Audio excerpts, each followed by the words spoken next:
बेटियां थी, 7 बेटियां थी। एक दिन राजा अपनी सातों बेटियों को बुलाकर बोला, हे बेटियों, तुम किसके भाग का खाती हो? तब उसमें से 6 बेटी बोली, पिताजी हम तो आपका भाग का खाते हैं। उसमें से सबसे छोटी 7वीं बोली, पिताजी मैं तो अपने भाग का खाती हूँ। अब उनके पिताजी को बड़ी गुस्सा आई, तो 6 लड़कियों की तो बहुत अच्छे अच्छे धनवानों के घर में शादी की, राजा महाराजाओं के घर में। जो छोटी थी तो एक साहूकार का लड़का उनके घर में ही नौकरी करता था। वो बहुत गरीब था, उसके तो खाने के भी लाले पड़े रहते थे। उसके साथ तय कर दी। तब माँ को इस बात में कुछ पता नहीं था। अब माँ को कहता था पता नहीं कौन सा 6वीं का होगा, पर उसे एक दिन जब शादी आई तो उसे पता चला कि इसके साथ इसकी शादी कर दी है। तब माँ को तो आश्चर्य हुआ, वह चक्कर आया, दुख भी हुआ। तब वो बेटी एक दिन बोलती है उसकी शादी वाले दिन कि माँ मैं अपनी सखियों से मिलना चाहती हूँ, तो मैं मिल आऊँ? तो माँ कहती है कि मिल आ। तभी वो उसने देखा कि इसके लिए तो खाने के भी लाले हैं, तो उसके लहंगे में गिन्नियाँ सपियाँ और ये सब असली असली सब बांध रही थी। तो उसने भैया सिल रही थी, तो जैसी बेटी आ जाती है उसने देख लिया माँ ये लहंगे में क्या रख रही है। देखा तो असली और वो गिन्नी मिन्नी बांध रही थी गहना। तो उसने सब निकाल के फेंक दिया कि माँ मैं ये सब कुछ नहीं ले जाऊंगी। तब वो बोली, माँ बेटी तेरा कुछ दिन का गुजारा चल जाएगा, बांध की माँ आप ही अपने पास ही रखो, मैं तो अपने भाग का खाऊंगी। तब वो शादी हो जाती है, साहूकार के घर में जाती है, तो वहाँ देखती है कि इतना गंदा घर पड़ा था, 7 चूल्हे रखे थे, 7 कोनों में राखों के ढेर लगे हुए। तब वो पूछती है अपने पति को कि ये इतने सारे चूल्हे किसके हैं? तब उसका पति कहता है 6 हम भाइयों के हैं और एक पिताजी का है। तब वो उसने क्या करा, पहले पूरा घर को झाड़ा, राखों के ढेर फेंके और सारे 6 चूल्हे धम धम फोड़ दिए उसने, और एक 7वां चूल्हा उसने पिताजी का रख लिया और घर को झाड़ा लीपा पोता एकदम चमका दिया। तब शाम को 6 भाई काम पर से आते हैं, तब पूछते हैं हमारे चूल्हे कहाँ चले गए? तब वो कहती है मैंने फोड़ दिया साफ सुथरा घर देख के। तब वो गुस्सा होते हैं, कहते हैं हम खाना कहाँ पर खाएंगे, हम तो मैं खिलाऊंगी। कहते हैं ना तो खिला दिए, हम तो 2-2 बार खाना खाते थे, मान की तुम सब कमा के लाओ, मैं पिताजी के चूल्हे पे तुमको 4-4 बार खाना खिलाऊंगी। भैया सब कमा के लाते, देखेंगे कैसा खिलाएगी। सब कमा के लाते, वो तो 4-4 बार खाना इतना अच्छा अच्छा खिलाती। तब वो कहती है हम रात दिन कमा कमा के मर जाते, हम तो ढंग से 2 टाइम का खाना भी नहीं खा पाते, अब जी तो हमें अच्छा ही अच्छा 4-4 बार खाना खिलाती है। तब दिवाली आती है तो ससुर लैट्रिन करने खेत में जाते हैं। तब वो कहती है पिताजी रास्ते में तुम्हें कोई भी जो भी चीज मिल जाए उसे उठा के ले आना। तब पिताजी को एक सांप की माजर मिल जाती है, उसे उठाकर बहू से कहता है भटू मुझे तो एक सांप की माजर मिली है। तो बहू कहती है पिताजी छप्पर पर फेंक दो। वो तो ससुर ने छप्पर पर फेंक दिया।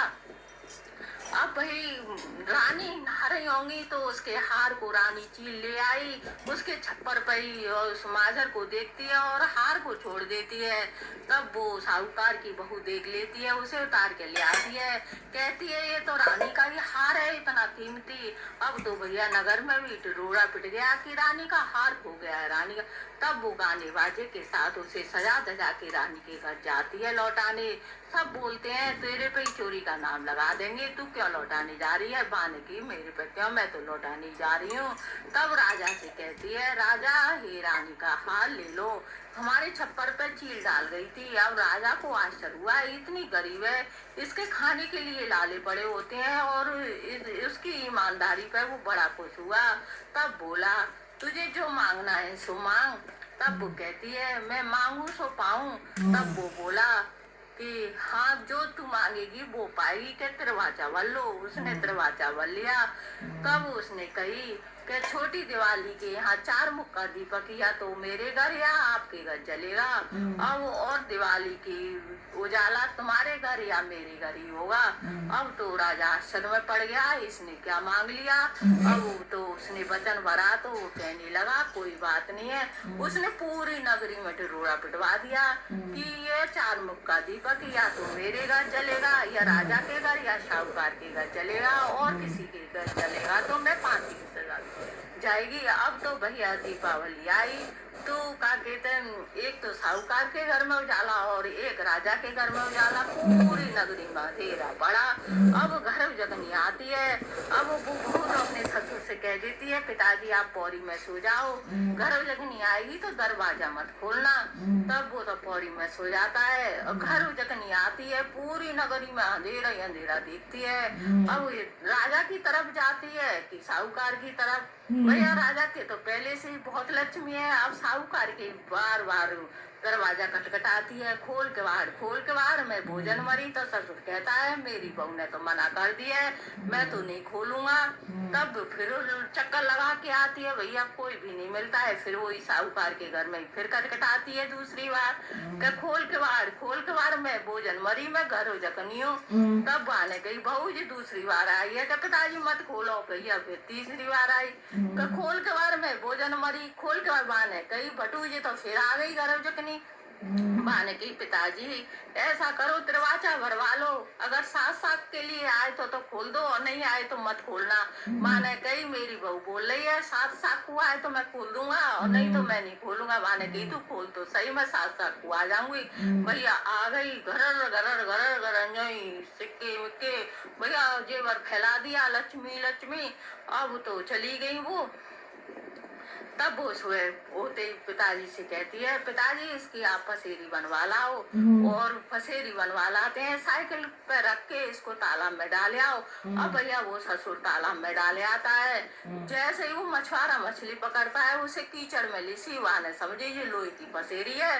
भैया दो जा रही है, उसके लिए मैं चावल बूरा साहूकार की दुकान से ले आऊंगा।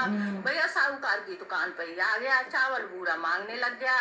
तब वो ससुर कहता है बेटा ये पसेरी तो फिर लौट लाट के मेरे घर पे आ गई। तब वो कहती है पिताजी अब रख लो, अब तो सास तो साकों के लिए हमारे घर ही आ गई है। जैसे भैया लक्ष्मी माता ने उनके घर आई, सातों साकों के लिए आई, जैसे सब गाँव के लिए आना बोल दीपावली माता की जय, बोल सच्चे सच्चे दरबार दरबार बोल की लक्ष्मी जय, माता माता की की जय। जय।